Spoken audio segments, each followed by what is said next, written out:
Hello everybody and welcome to the 10th episode of the Daily Landscape Photography Critique, sponsored by K's Filters, and today we're going to be discussing the images of Jonn Spencer and Brian Nicholson. So let's get started. I'm discussing the work of two photographers today because Jonn here only sent in one image, so this is the one that we will start with. This coastal scene looking into the light with a lovely colour transition in the clouds here, warm where the sun is and cooler away from it, and lovely texture to those clouds too. A substantial cliff coming in from the right hand side of the frame. Not my favourite cliff. It's somewhat flat because of the lighting being behind the cliff. And it doesn't really have any interesting lines or colours running through it. So it's a difficult subject to include within the frame because it's such a physical presence within the image. And similarly, these stones in the foreground, they also act as secondary focal points, and particularly these two on the right and few on the left here that really draw our attention, but they aren't particularly attractive in their own right. They're quite dark, angular, and lacking in color or any particular form or structure that we'd be looking for in a composition ordinarily. And that's not to say that Jonn has done a bad job here. I just think that he's photographing a location that looks very difficult to make the best of. And were I to come and take images here myself, I think I would be looking for the lighting and the wave conditions to do the heavy lifting. So Jonn's used a shutter speed here of 1/3 of a second, and it's created a bit of motion in the water and some nice lines too. But actually there isn't too much motion in the water because there's not really big waves happening out there. There's no rushing lines running through the image, which I think can help to really carry an image like this, where you do have these difficult elements. So it's considering that the difficulties, a really good effort at making the best of this scene, but I just think it's too difficult to really make an image that I could get excited about.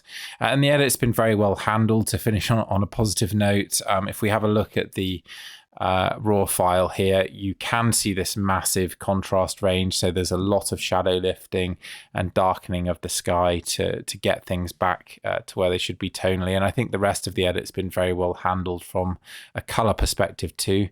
There's the slightest halo coming in here, which you could maybe try to remove, and a couple of dust spots too. But overall, it's been very well handled. I just wish you were photographing something that was more naturally beautiful, because there's no doubt that this is a very difficult subject. On to Brian's images now, and we'll start with this mountain scene from Scotland, looking over a lochlan, a fairly typical mountain landscape scene for the UK, in fact, with these hills that are completely denuded of trees due to historical deforestation and grazing.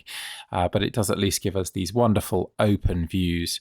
And Brian mentioned that he'd like to return here in winter. And I think if he did, then he might find better foregrounds on offer, because one of the challenges here is going to be finding something that is really worth putting in the bottom of the frame that doesn't draw the attention away from the view, as unfortunately I feel this foreground does.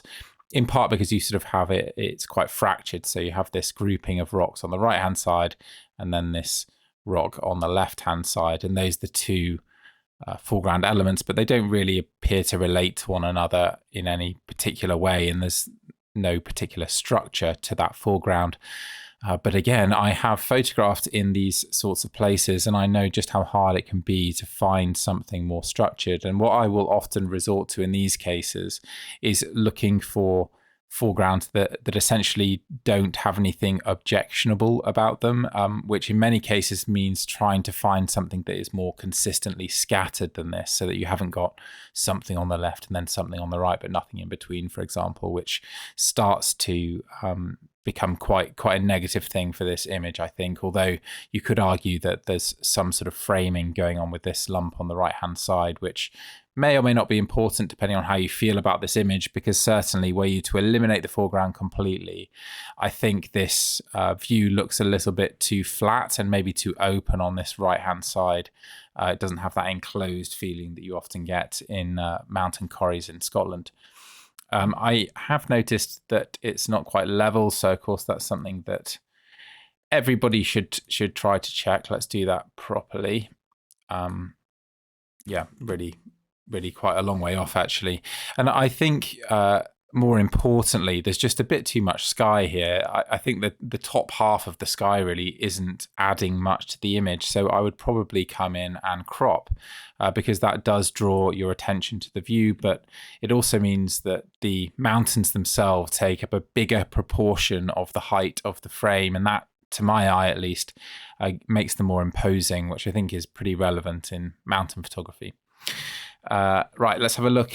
So here's the raw file, and you can see that Brian's edit introduces a lot of color. Really, it's quite a yellow edit. I would edit a bit more in this direction, so you can see the colors are a lot more muted, and maybe you can add a bit more vibrance than I already have added. But I think that's probably about where I would stop. And generally, the way that I achieve better colors with these kinds of landscapes at this time of day is to shoot after rainfall, because that seems to really make the colors pop. But often you just have to deal with these washed out colors, and it is what it is. But as I've mentioned in a previous video, I think I'd rather photograph to the conditions rather than try to make the light something it isn't with the saturation slider. Anyway, a nice image, and I think it has enormous potential in the winter, particularly if you can find a snowy foreground, and this kind of stuff is actually great for doing that. So hopefully you'll have some good luck if you have the chance to return there. But a nice summery feeling shot. Okay, on to two woodland images here, and I'm actually going to discuss these together. I believe they were shot on the same day, and from what Brian has written in his description, he's interested in the life cycle of the trees on an annual basis, I guess. So we can see, for example, on this left image, we've got a summer looking tree, an autumn looking tree, and a almost winter tree. And here a tree that has completely lost its foliage, and an autumnal colored tree. So you could argue that that is a storyline, and I don't know how often woodland photographers pursue this kind of idea, but to me, as someone who doesn't photograph the woodland a lot, I kind of expect to see trees at different stages of leaf loss in autumn and at different color palettes. And so that doesn't actually come through to me with these images, even though I suspect that's the meaning that Brian is hoping to put across here. And so once more, what becomes more important is the structure of the images. And I think these both have the same kind of feel to them, in that, again, there's no necessity for there to be a focal point tree or somewhere to clearly rest your eye. And arguably this central tree on the left image does somewhat serve that purpose. But where you have images that feel more textural and don't have that particular focal point, your eye doesn't have somewhere to rest. And to me, that puts them in a particular box where they make sense amongst a wider collection of images, but don't quite hold my interest as individual images. And I look at this tree on the right here and think what a beautiful subject it is in its own right, and how it draws my attention, and yet it feels misplaced to be the main subject of the scene in this case. So I would assume that Brian's intent was to photograph the wider woodland, or perhaps these two trees in combination. And I think were I to approach this myself, I would try to focus on this tree. I would walk around it and try to find different compositions showing how this tree related to the wider woodland. So trying to pick a focal point tree and build the composition from there. But in many ways, I am slightly out of my depth discussing this kind of photography, because I know that many people see these scenes in very different ways to me. And of course, that is the beauty of landscape photography, that it can be interpreted in so many different ways. One thing that is worth talking about, and we'll use this second image to do that, is the white balance choice, which is interesting. So 5500 Kelvin, and this looks to be about a neutral tint there or thereabouts, and then we can just boost the exposure a little bit and add a bit of contrast.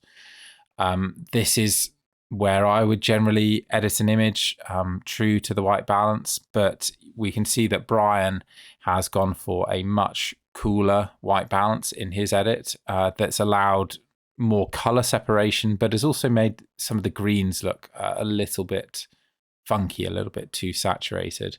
So maybe the optimal is somewhere between the two, but yeah, it's interesting to play around with these flat lit scenes where you can't see the sky, because you do have a bit more flexibility to play with white balance, and particularly when you have such dominant colors like these yellows and reds. So I don't think it's wrong by any means to introduce more blue.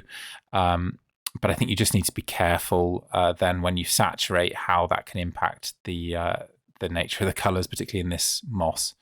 Anyway, some great images there to discuss. So thank you very much to both of you for sending them in, and I will see you all in the next video.